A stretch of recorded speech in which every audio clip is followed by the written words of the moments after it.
Qui est déjà en studio avec nous, docteur, bonjour. Bonjour, Joche. Merci encore une fois d'accepter l'invitation de Victoire FM. C'est nous qui vous remercions. Et voilà, vous l'avez connu, vous le connaissez très bien. C'est mon collègue, c'est notre confrère, en tout cas notre collaborateur Jacob Arama, qui subitement nous a laissé et qui a créé un très grand vide ces derniers temps au sein de la famille, ici également dans la corporation de la presse togolaise. Vous savez, je salue d'abord vos auditrices, vos auditeurs, les auditrices et les auditeurs de la radio Victoire FM. Je suis arrivé ici ce matin avec un pincement au cœur parce que c'est la toute première fois que je viens dans ce studio depuis que notre frère et ami nous a quittés. J'étais ici quelques jours avant son décès. J'étais en émission Retro 7 avec M. Delagbo. Donc c'est la toute première fois que je viens dans ce studio pour une émission depuis que notre frère est parti. C'est vrai que quand nous avons appris le décès, nous sommes venus à la radio apporter notre soutien et savoir à peu près comment les choses s'étaient passées. Mais pour animer une émission, c'est la première fois que nous arrivons. Et j'avoue que ce n'est pas facile pour moi. Ce n'est pas facile pour moi. Et je sens un grand vide. Je sens un grand vide parce que chaque fois que je viens à une émission ici, même si ce n'est pas avec Jacob, je le vois toujours derrière la vitre et on se salue, on échange les amitiés, mais c'est la première fois que je viens sans voir Jacob. J'avoue que ça me fait vraiment mal. Ça me fait vraiment mal. Et vous savez, quand le problème est arrivé, nous avons réagi de plusieurs manières et nous avons également fait un communiqué pour saluer sa mémoire, mais cela ne sera jamais assez au vu de ce que Jacob a fait pour ce pays, pour nous, et sa présence toujours autour de nous. Il faut toujours que nous rappelions de ce grand homme qui nous a quittés. Je ne peux que dire encore une fois, comme je l'avais déjà dit, paix à son âme, qu'il repose en paix et que ses œuvres l'accompagnent.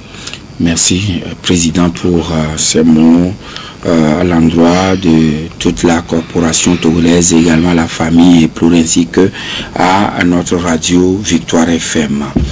Alors, ce qui est important de préciser également, les obsèques de notre collègue auront lieu dans le mois de juillet, les 7 et 8, et d'autres détails seront donnés un peu plus, en tout cas ultérieurement. Alors, revenons au débat de ce matin. Monsieur le Président, c'est vrai, je ne vous ai jamais vu sur un terrain de foot, mais quand même, le Togo est éliminé de la course à la qualification pour la CAN Côte d'Ivoire 2023, malgré la victoire des éperviers hier dimanche, 2-0 face à l'Eswatini. Lors de la 5e journée, le Togo n'a plus aucune chance de qualification au moment où le Togo gagnait l'Eswatini 2-0 dans le groupe B. Le Cap-Vert a dominé le Burkina Faso 3-1 et comme conséquence, le Burkina Faso 10 points et le Cap-Vert également 10 points sont qualifiés pour la phase finale de la CAN 2023 qui aura lieu en Côte d'Ivoire. Le Togo classé 3e avec 5 points au compteur et les Tirani, le dernier, sont disqualifiés à l'issue de cette 5e journée. Le Mali, l'Égypte, la Guinée-Bissau, le Nigeria, la Guinée équatoriale et la Zambie ont aussi obtenu leur ticket et rejoignent les pays déjà qualifiés. Est-ce que cela vous a surpris que le Togo ait gagné mais soit éliminé? Bon, d'abord, pour répondre à cette question, vous avez dit que vous n'avez jamais vu sur un terrain de football. Mais je vous ai aperçu à plusieurs reprises avec des seringues et les bistous. Non, mais ceux qui m'ont connu savent que je suis un fin technicien de football. Waouh! Oh oui, si. Ah, vous la journée là. Oh oui. Tous ceux qui des gens que je peux vous citer ici, qui m'ont connu très bien, qui connaissent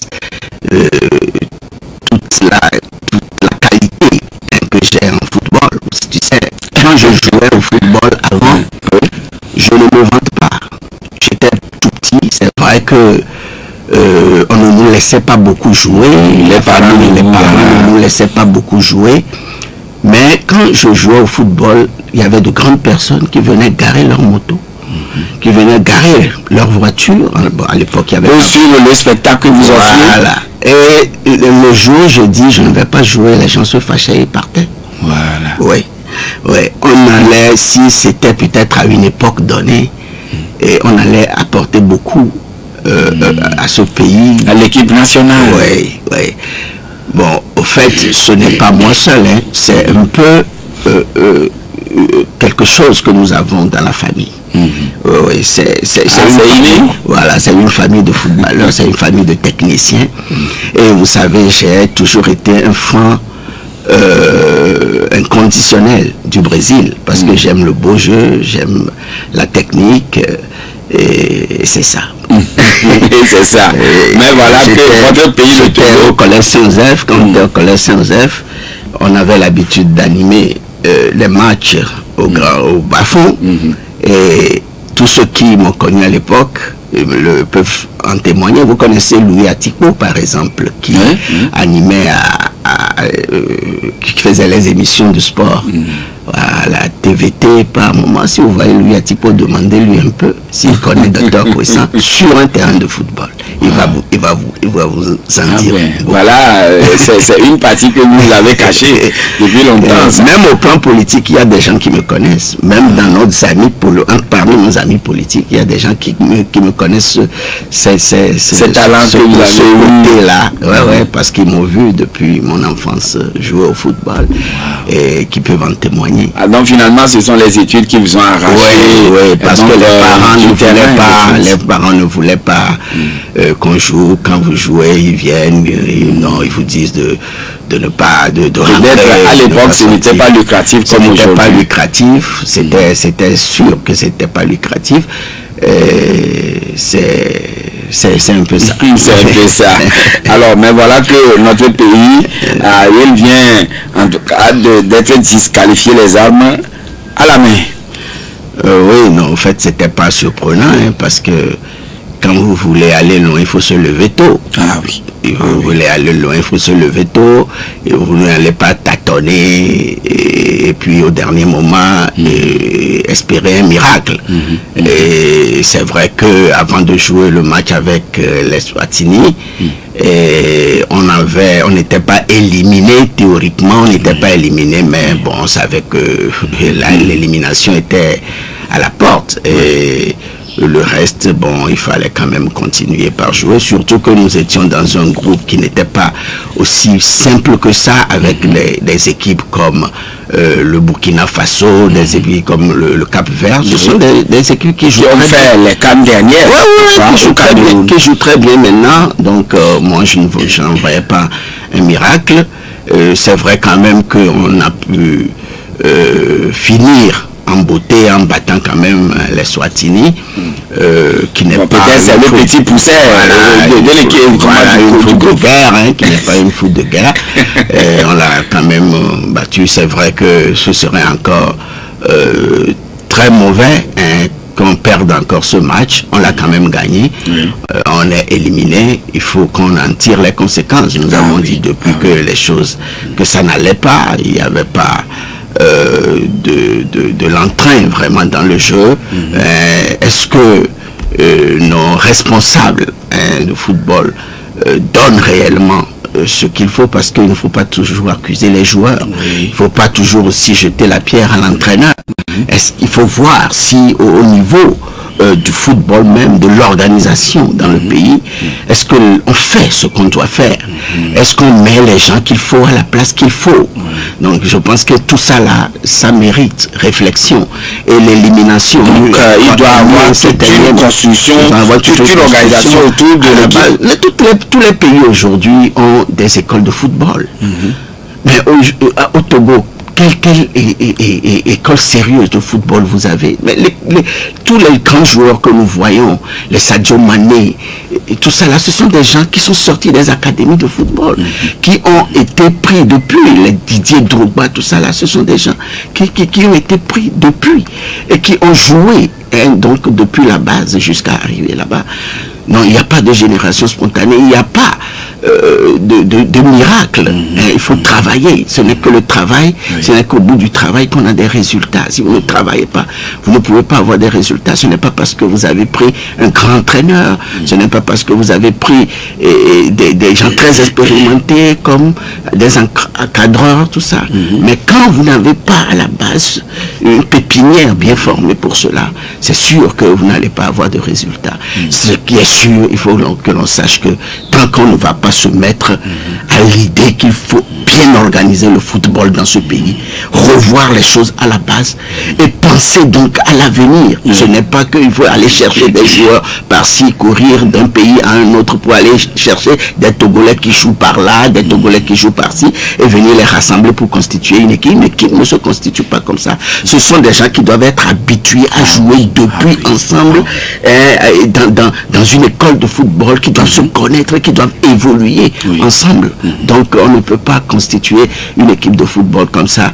Donc c'est finalement, à vous écouter, vous maîtrisez un peu la matière, on dirait. Et donc, une fois au pouvoir, ça pourrait constituer une de vos priorités aussi? Ah, mais de toutes les façons, le football a toujours été une passion pour moi. Non seulement ça, mais le football est rassembleur. Au plan politique, le football a un... On s'en souvient bien en 2005. Mais le football a un effet rassembleur que vous ne pouvez pas imaginer. Et même si moi je n'étais pas un fan de football, même si je ne l'étais pas, en tant que politique, je dois avoir quand même à l'idée de travailler, hein, et réellement de travailler beaucoup le football pour que j'ai des résultats au plan politique. Si le Togo gagne un match, ou bien c'est tout le monde, on oublie toutes les considérations politiques, on se rassemble tous ensemble. On se rassemble, et c'est la joie partout. Et quand vous allez par exemple au stade, vous ne savez pas qui est de tel parti politique ou qui est de l'autre parti politique. Et on s'embrasse, on se jette les uns sur les autres parce qu'on a marqué, parce qu'on a gagné. Mais c'est ça. Donc, au-delà même du fait que je suis un footballeur, hein, depuis la base, je suis politique, et tous ces deux éléments-là doivent quand même me pousser à réorganiser, hein, le football dans ce pays. Voilà, mais président, avant de revenir encore au Togo, il y a eu un fait inédit. Plusieurs chefs d'État étaient en Ukraine la semaine dernière et puis en Russie. Leur objectif premier, c'est de ramener la paix dans cette partie du monde. En tout cas, faut-il en rire ou bien applaudir? Non, mais d'abord, si leur objectif était de ramener la paix, je dis que c'est un peu illusoire. C'est un peu illusoire. Pourquoi? Oui, parce que si vous voyez la manière dont la chose s'est passée, d'abord, ils étaient 7 au départ. Après 3 se sont désistés. Pourquoi les 3 là se sont désistés? Ce sont des questions que vous devez vous poser, surtout qu'il y avait Sassou Nguesso qui était l'initiateur en quelque sorte de l'événement, qui a désisté. s'est désisté, et également l'Ouganda également s'est désisté au dernier moment. Donc il fallait vous poser des questions, pourquoi il y a eu ça. Et puis quand vous voyez la source même de l'initiative, ça laisse à désirer, parce que nous sommes des chefs d'État, parce que ça vient de Jean-Yves Olivier, qui est un ami de Sassou Nguesso. Voilà, on se demande comment une délégation constituée d'abord de chefs d'État africains. L'initiative doit venir d'une simple personnalité, même si c'est un grand businessman qui s'est fait fortune, tout ça, mais il n'en demeure pas moins vrai que c'est une simple personnalité, une initiative qui doit venir et qui doit s'ébruiter de cette manière-là, parce que l'initiative peut venir de quelqu'un, mais on doit faire en sorte que ça soit porté par un chef d'État, que ça ne s'ébrute même pas, que l'initiative vienne de là, et que ça soit porté par un chef d'État. D'abord ça, ce n'était pas une bonne chose. Mais en plus, il n'est pas africain. Il n'est pas africain. Il est français. Il est français. Donc, une initiative portée par des chefs d'État africains qui vient non seulement de quelqu'un qui n'est pas chef d'État, mais cette initiative devait venir de l'Union africaine. Normalement. Maintenant, ou peut-être d'une organisation sous-régionale. D'une organisation sous-régionale ou bien d'un chef d'État africain. Ce n'est d'abord pas ça. Mais en plus, la personne, d'où ça vient, de laquelle l'idée vient, n'est pas également africaine. Ça choque un peu. Maintenant, si vous voyez aussi le moment qui a été choisi pour que les chefs d'État aillent là-bas, vous comprenez que, est-ce qu'en réalité, on voulait vraiment un apaisement, ou bien c'était juste un mot de passe, un mot de passe pour accéder donc au lieu, parce que vous savez qu'on a relancé les offensives, c'était en pleine guerre qu'ils sont arrivés là-bas, et l'ampleur, ils étaient dans la capitale et les missiles tombaient, voilà, et les missiles tombaient pour leur dire que mais vous n'êtes pas les bienvenus, ou bien vous n'êtes pas, votre initiative ne peut pas. En principe, la Russie devait faire une trêve.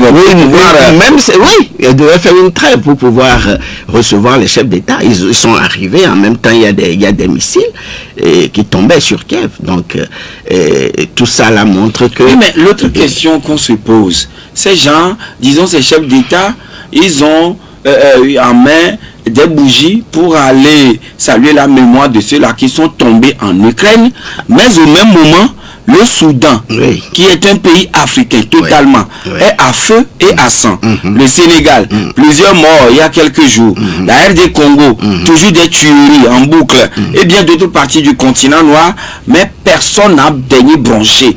Et aujourd'hui, ils sont partis pour aller saluer la mémoire ou rendre hommage à ceux-là qui sont tombés en Ukraine. Bon, finalement, à quoi joue-t-il? Surtout qu'il y avait aussi Macky Sall dans la délégation. Oui. Donc, ça, ce sont des choses qu'on ne comprend pas. Vous vous souvenez quand il y avait les problèmes en France, nos chefs d'État s'étaient déplacés. Et des gens ont même pleuré. Et des gens ont même pleuré, alors que des gens meurent par milliers en Afrique. C'est le paradoxe. Malheureusement, c'est le paradoxe. Il y a la guerre en Soudan. Les terroristes tuent beaucoup de gens aujourd'hui. Et puis bon, on va présenter des mémoires avec des bougies en main. Moi, je pense que ce sont des choses qu'il ne faut pas faire. Parce que ce n'est pas parce que nous allons en réalité pour négocier un certain nombre de choses. Parce que moi, je dis, ils ne vont pas là-bas pour un problème en réalité de paix ou d'apaisement. Non, c'était pas pour aller éteindre le feu. Non.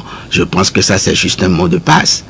Ils vont là-bas, en réalité, c'est pour aller défendre les intérêts de leur pays. Surtout, vous savez qu'avec la guerre en Ukraine, il y a eu les perturbations des marchés de céréales et d'engrais.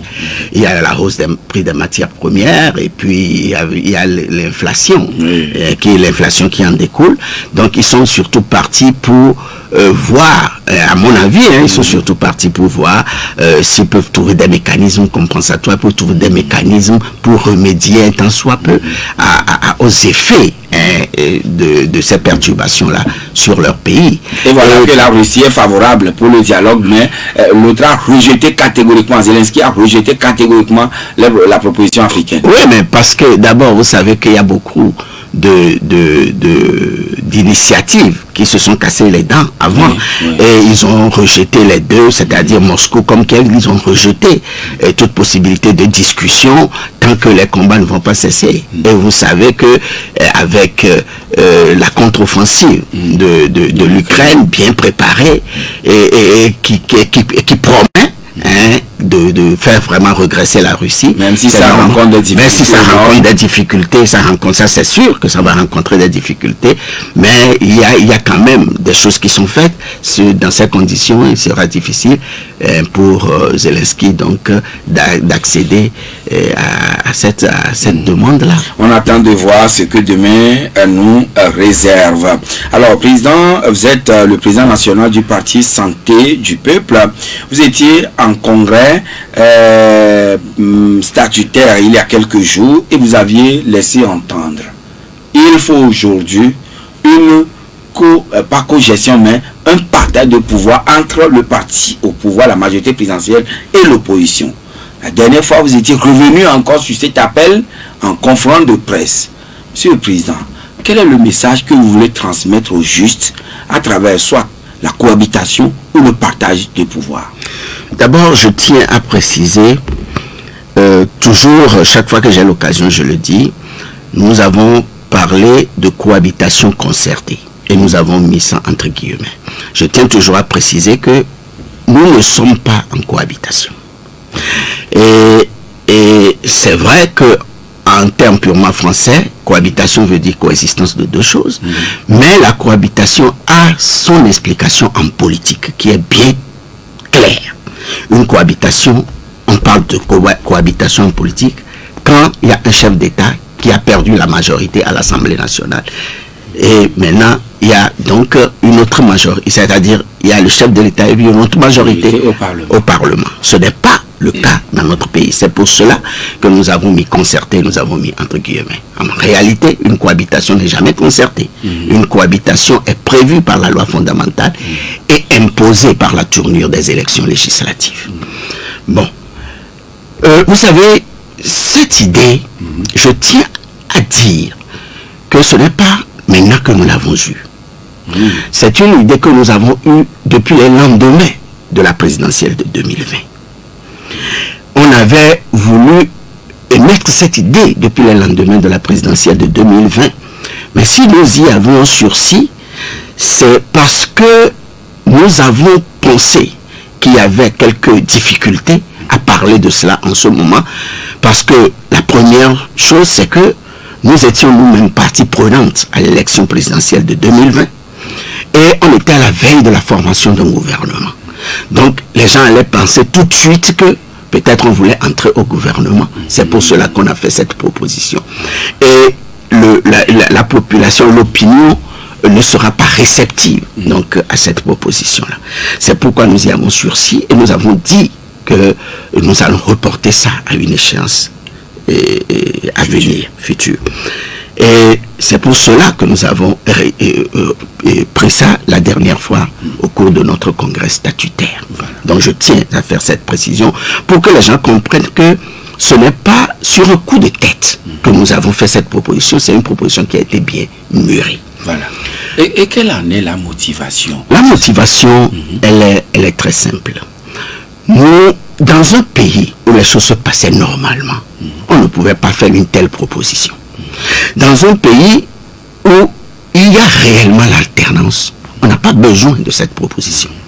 Parce que celui qui gagne le pouvoir, celui qui gagne aux élections, a le pouvoir, il gouverne pleinement pendant le temps qu'il est là. Et quand il n'est plus là, il laisse ceux qui viennent également gouverner pleinement. C'est comme ça. Parce que vous avez un programme, c'est vous qui savez avec qui vous allez dérouler ce programme-là. Personne ne doit vous perturber. Mais dans le cas de notre pays, nous sommes face à près de 6 décennies de pouvoir dans la main d'un même groupe. Donc, après toutes ces années-là, on ne peut pas dire qu'il faut nécessairement attendre que l'opposition ait le pouvoir avant de rentrer dans la gestion du pays. Et pourquoi? Parce que depuis tout ce temps, si vous n'êtes pas du parti UNIR, ou vous n'êtes pas d'un parti allié au parti au pouvoir, vous ne pouvez pas mettre votre compétence à la disposition de votre pays. Ce n'est pas parce que vous voulez mettre votre disposition votre compétence à la disposition de votre pays que vous êtes obligé d'adhérer à un parti. C'est-à-dire que vous n'avez pas envie, auquel vous n'avez pas envie d'adhérer. On ne peut pas vous forcer. Encore soit-il le parti au pouvoir. Voilà, encore soit-il le parti au pouvoir. Mais vous avez quand même le droit, à un moment donné, de travailler pour votre pays si vous avez des compétences. Oui, oui. Bon, donc, et il y a aussi le fait qu'il y ait seulement un seul parti qui gouverne pratiquement pendant toutes ces années. Le pays utilise à minimum ses compétences. Ça ne profite pas au pays. Il y a une compétence qui est carrément mise à part, qui évolue et qui disparaissent. Donc, on s'est dit que il ne faut pas qu'on soit obligé d'être de partis unis pour que l'on puisse mettre sa compétence à la service du peuple. Voilà, de son pays. Ça, c'est la première chose. La deuxième chose, j'ai toujours dit que quand vous suivez les élections, surtout les élections à la base, les élections législatives, par exemple, il y aura toujours eu plus de voix que nous à l'Assemblée, plus de sièges que nous à l'Assemblée nationale. Plus de sièges que nous à l'Assemblée nationale. Des fois, vous avez plus de voix. Pas des fois. On a toujours plus de voix que unir.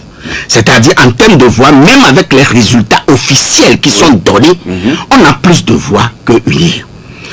Mais c'est le découpage électoral qui fait que nous sommes minoritaires à l'Assemblée. Bon, peut-être, je ne vais pas dire toujours, mais la plupart vous avez plus de voix, on a plus de voix, vous avez moins on a moins d'élus, on a moins de sièges à l'Assemblée nationale. Donc, c'est évident qu'il y a une bonne partie des Togolais qui se réclament de l'opposition. Et tant que cette opposition n'est pas aux commandes, n'est pas dans la gouvernance, cette partie ne se sent pas concernée par ce qui se fait en réalité.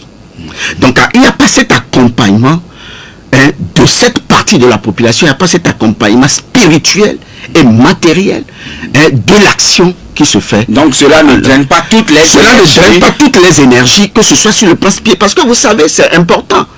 Quand vous êtes dans un pays, même si c'est sûr que vous ne pouvez pas avoir le soutien de tout le monde, mais vous devez avoir le soutien de la majorité.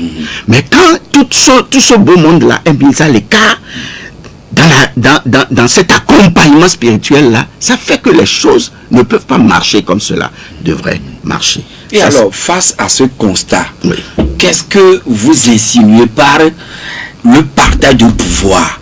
Est-ce que nous ne sommes pas dans le schéma où vous avez gagné, comme la Constitution l'a prévu, c'est pourquoi vous avez parlé de cohabitation, mais concertée, entre guillemets. Et alors, qu'est-ce que vous demandez concrètement aujourd'hui au parti au pouvoir, à la majorité présidentielle? Et encore, nous sommes à la veille d'une élection, encore soit-elle l'élection législative. Alors pourquoi c'est en ce moment vous faites cette demande? Et qu'est-ce que vous mettez concrètement dans cette demande-là? On va marquer la pause et on revient dans quelques minutes, Monsieur le Président. Vous l'avez dit. Nous en studio, madame, monsieur, avec notre invité, Dr Georges William Kwesson, président national du Parti Santé du Peuple, avec qui nous débattons des sujets d'actualité, surtout l'initiative que porte sa formation politique ces derniers temps, la cohabitation concertée ou le partage de pouvoir entre l'opposition, le parti au pouvoir et l'opposition. Alors, je vous posais la question avant d'aller à la pause tout à l'heure. Concrètement, qu'est-ce que vous mettez dans ce partage de pouvoir ou bien cette cohabitation concertée? Est-ce à dire, ou bien cela se limite seulement à la participation des acteurs de l'opposition au gouvernement et ça s'arrête là? Non. Et comme je l'ai dit, parce que je n'aime pas parler donc de ce sujet sans dire les conditions, parce que les congressistes ne s'étaient pas contentés tout simplement de dire il faut partager le pouvoir. Donc il y a des conditions qui doivent accompagner ce partage de pouvoir et je tiens toujours à les préciser. Il y a un côté qui concerne la majorité. Donc on a dit, premièrement, il faut que la majorité accepte de partager le pouvoir, parce que nous ne pouvons pas obliger la majorité à partager le pouvoir. Il a le pouvoir, il gouverne, donc elle a le pouvoir, elle gouverne, nous ne pouvons pas l'obliger à partager le pouvoir. Donc il faut que la majorité accepte de partager le pouvoir. Deuxièmement, ce que nous demandons à la majorité, c'est que ce partage ne soit pas seulement au niveau du gouvernement, que ce soit à tous les postes de nomination, c'est-à-dire dans les chancelleries, au niveau de tout le système déconcentré, c'est-à-dire au niveau des ambassades, au niveau des ambassades de l'opposition, au niveau de tout le système déconcentré, c'est-à-dire les préfets et autres, et également au niveau des gouverneurs qui vont venir, au niveau des institutions de la République, que nous ayons la possibilité de qu'on ait un quota. Pour que tout ça, donc ça c'est la seconde condition, que ce partage soit à tous les niveaux. La troisième condition, qu'on nous accorde un quota fixe.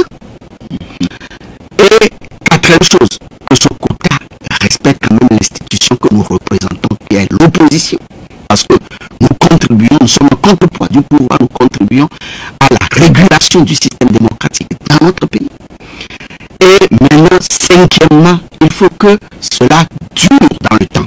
Contrairement aux accords, peut-être pas à la PG qui a prévu un gouvernement d'union nationale, le temps d'un gouvernement, que ça dure dans le temps, mais un temps qui doit être défini de concert entre les deux parties prenantes.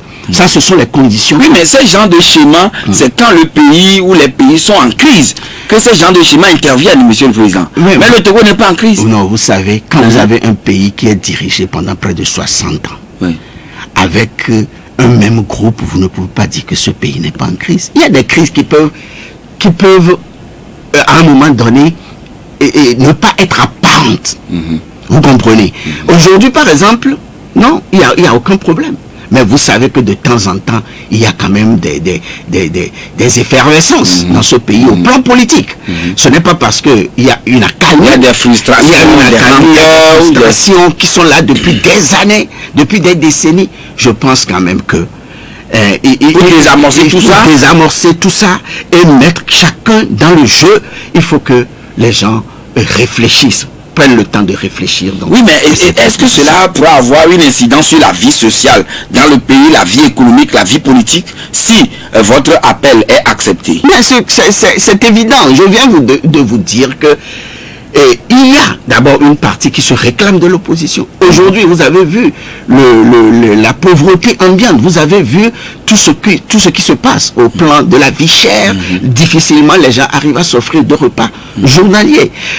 Quand il y aura cette dynamique-là, d'abord, il y aura un accompagnement, comme je l'ai dit, un accompagnement de tout le système, par tous les Togolais. Et il y aura déjà un début d'espoir qui va se créer, parce que les choses vont commencer par s'améliorer. Et il y aura déjà un début d'espoir en attendant le vrai changement que tout le peuple togolais espère. Une sorte de ferment de la réconciliation. Voilà, un ferment de la réconciliation, c'est une base, ce sera une base pour cette réconciliation-là. Ce sera une base pour cette réconciliation parce que à chaque fois que chacun va se sentir concerné, mais ça va poser les bases réelles de cette réconciliation. Oui, mais de par le passé, on le sait bien, l'opposition, quand on vous demande de pouvoir faire des propositions, vous avez des difficultés. Est-ce que cette fois-ci, vous pensez quand même au niveau de l'opposition, tout le monde sera d'accord avec vous et puis vous irez vraiment à la recherche donc de ces oiseaux rares pour pouvoir essayer de combler ou bien faire des propositions si le gouvernement accède à votre... Oui, c'est pour cela que je veux aller au bout de mes idées. Donc, je disais que ça, c'était les conditions pour le parti au pouvoir. Maintenant, pour l'opposition, nous avons dit, premièrement, il faut que la grande partie de l'opposition accepte cette proposition. Il faut que le parti au pouvoir accepte et que la parce que le parti au pouvoir, c'est un. Oui. D'accord? Mais l'opposition est plurielle. Donc, il faut que la grande partie de l'opposition accepte. Si je dis la grande partie de l'opposition, c'est en termes de nombre de partis politiques et en termes de représentativité des partis politiques. Pas seulement en termes de nombre de partis politiques, il faut le nombre de partis politiques, il faut également le poids politique des partis politiques qui vont être dans le jeu. Ça, c'est la première condition. La deuxième condition, nous avons dit qu'il faut que l'opposition se mette ensemble, dans un groupe organisé, hiérarchisé. Une coalition? Ça peut prendre ce nom si vous le voulez. Parce que les coalitions ont toujours des difficultés. Les coalitions ont toujours des difficultés à se mettre en place autour des élections. Mais autour d'une nouvelle idée, c'est possible. Autour d'une nouvelle idée, c'est possible que Vous êtes optimiste? Non, ce n'est pas que je suis optimiste. Je fais une proposition. Ah, d'accord. Les gens vont réfléchir et voir si c'est faisable ou si c'est pas faisable. Ce n'est pas que je suis optimiste. Moi, j'y crois. Mais ce n'est pas sûr que les autres vont nécessairement y croire. Répondez-vous à ceux qui disent ou estiment que Dr Assion Bojo William Kwessan veut aller nourrir l'ambition d'aller au gouvernement. C'est pourquoi il fait une proposition? Non. Vous savez, moi je suis un homme libre. Je dis ce que je pense. Et je n'ai pas besoin d'aller au gouvernement. Vous savez, je ne vais pas dire que j'ai tout ce qu'il faut. Non, c'est loin de là. Mais vous avez le minimum. J'ai le minimum qui me permet de vivre. Je n'ai pas besoin d'aller au gouvernement. Ça, je vous le dis sincèrement, je n'ai pas besoin d'aller au gouvernement. Et puis, vous savez, les gens disent que Dr Kwessan est fatigué de la lutte. Non, je dis non. Ça fait seulement 10 ans que moi je suis en politique. Il y a des gens qui y sont depuis 30 ans. Si moi déjà en 10 ans je dois être fatigué, et ceux qui sont là depuis 30 ans, non. C'est une conviction personnelle. Voilà. C'est une conviction personnelle. C'est votre pierre à l'édifice pour la réconciliation le décollage du pays. Aller à un changement paisible et réussi au Togo. Un changement porteur de développement, un changement qui ne laissera ni vainqueur ni vaincu et qui sera porteur de développement pour notre pays. Vous savez, avant d'aller à cette conclusion-là, c'est le thème qu'on avait choisi, c'est changement paisible et réussi au Togo. Peut-il exister une voie? Donc ça veut dire que la finalité de tout ce que nous disons, c'est pour aller à un changement paisible et réussi dans notre pays. Donc je vais au moins terminer avec les conditions pour l'opposition. Donc troisième chose, il faut que tous les membres de l'opposition qui seront nommés par le chef de l'État soient sur proposition de l'opposition, c'est-à-dire de ce groupe-là qui va s'organiser. Toutes les propositions, toutes les nominations doivent venir de la proposition de l'opposition. Donc on n'appelle pas le parti santé du peuple et vous envoyer. Non. On demande au parti. Non. C'est pour cela que nous avons dit. Pas de cette manière on doit procéder. Non. C'est pour cela que nous avons dit aucun parti politique n'a le droit d'entrer dans ce jeu seul. Parce que si tu le fais, tu es traître. Si tu le fais, tu as trahi l'opposition, tu as trahi le peuple togolais. Donc personne ne peut le faire seul. Cela ne peut se mettre en œuvre que lorsque la grande partie de l'opposition acceptera de jouer, d'entrer dans ce schéma. Clair que vous avez donné tout autour de votre proposition. Maintenant, les auditeurs aussi veulent participer au débat. Basile, vous êtes en ligne avec nous. Basile, bonjour Basile. Oui, bonjour monsieur Agustin, comment vous allez? Oui, je vais bien, et vous? Comment vous allez? Je vais bien, et vous? Oui, mais je vais bien, c'est pourquoi j'ai appelé. Merci beaucoup. Nous aussi, nous allons très bien, c'est pourquoi nous sommes en direct avec vous. Je salue Dr Kwessan. Oui. Bonjour Basile. Je vais commencer comme ça. Eux, les leaders de l'opposition, et si ce phénomène de Dadissa a pu bouter dehors, c'est ça. Donc maintenant, ce n'est pas venir faire quoi, vous allez faire partage de pouvoir, tout ça. Est-ce que ceux-là vous ont dit qu'ils sont prêts à partager le pouvoir? Ça c'est un. Et les élections passées, vous n'êtes pas capable qui a pu voir que vous n'êtes pas capable. C'est comme un truc de catholique comme ça. Et le pouvoir a dit non, il ne veut pas. Mais pourtant, vous êtes parti dans cette élection-là. La question, monsieur Basile, elle est laquelle? La question. Pour venir diriger le pays avec les catholiques, mais pourtant ils ont refusé. Mais vous avez accepté d'aller dans cette élection. Savoir que Basile, oui, c'est question de temps. Alors, quelle est la question au juste? Mais pourquoi est-ce qu'eux, ils ne peuvent pas se regrouper ici et faire front à ce qui nous a... Bon, ce qui est notre problème. D'accord, merci beaucoup. Très bien noté, Basile. Pélé, bonjour, Pélé. Bonjour, Pélé.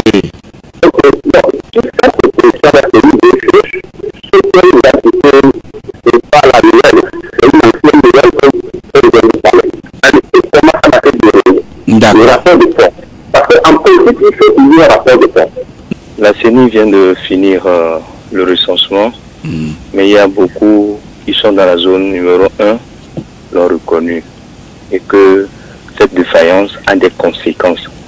Quelles propositions vous avez? D'accord. Ma deuxième question ressemble à une des questions. On ne peut pas les forcer à le partager.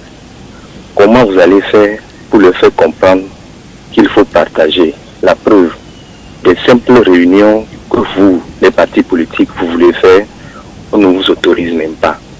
Comment le partage va se faire? Vous suivez le procès qui est en cours au niveau de la Guinée, mais il dit, vous devez vous unir. Vous n'arrivez pas à le faire. Ou l'autre aspect ou l'autre point de sa question également, est-ce que le parti, c'est le parti au pouvoir qui vous a mandaté en vous disant quand même qu'il va partager le pouvoir? Êtes-vous rassuré de cela avant?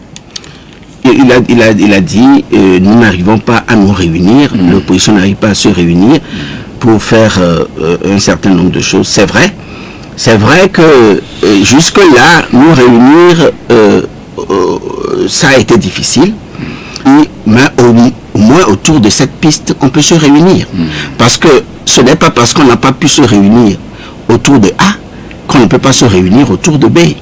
Donc, quand chaque fois l'opposition cherche à se réunir autour d'un même problème, c'est-à-dire les revendications, donc raison pour laquelle il faut surtout chercher d'autres idées pour voir si cela peut être, cela peut rassembler. Le pouvoir n'a rien, je n'ai aucun contact avec le pouvoir.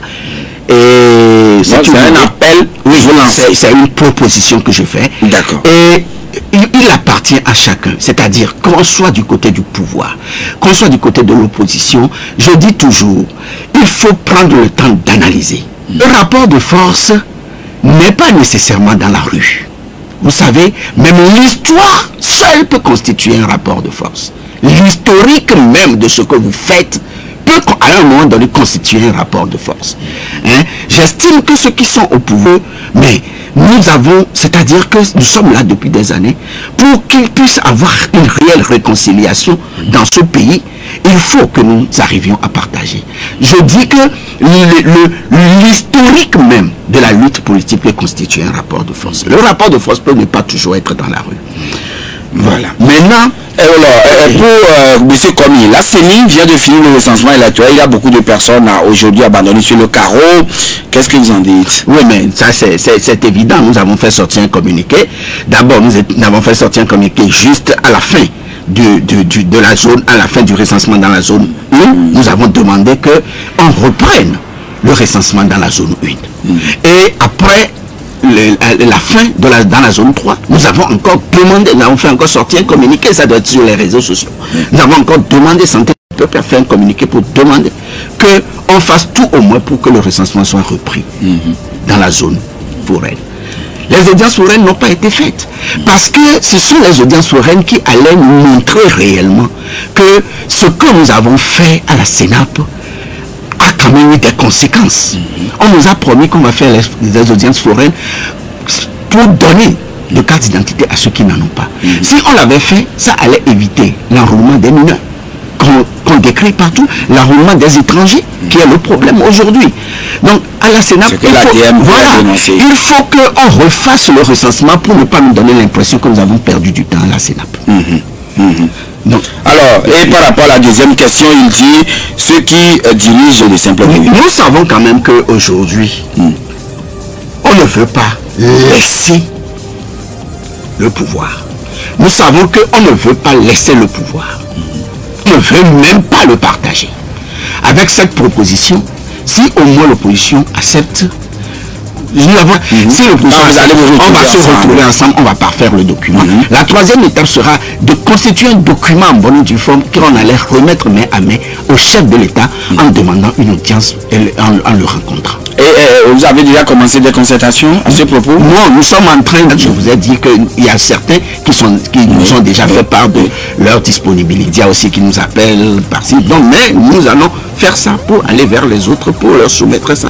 Et si jamais l'opposition, nous aurions aimé, si c'est possible, après les législatives, mais c'est qu'une proposition, mais c'est une proposition qui est lancée, qui peut faire son chemin. Ça peut être là, au moment où les gens sentiront la nécessité de le faire. Vivement.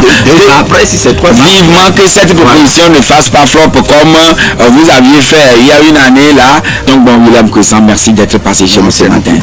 Madame, monsieur, page Facebook de votre radio, tapez simplement Victoire FM, Coucou le Parisien, Amdio, Claudia, voilà l'équipe.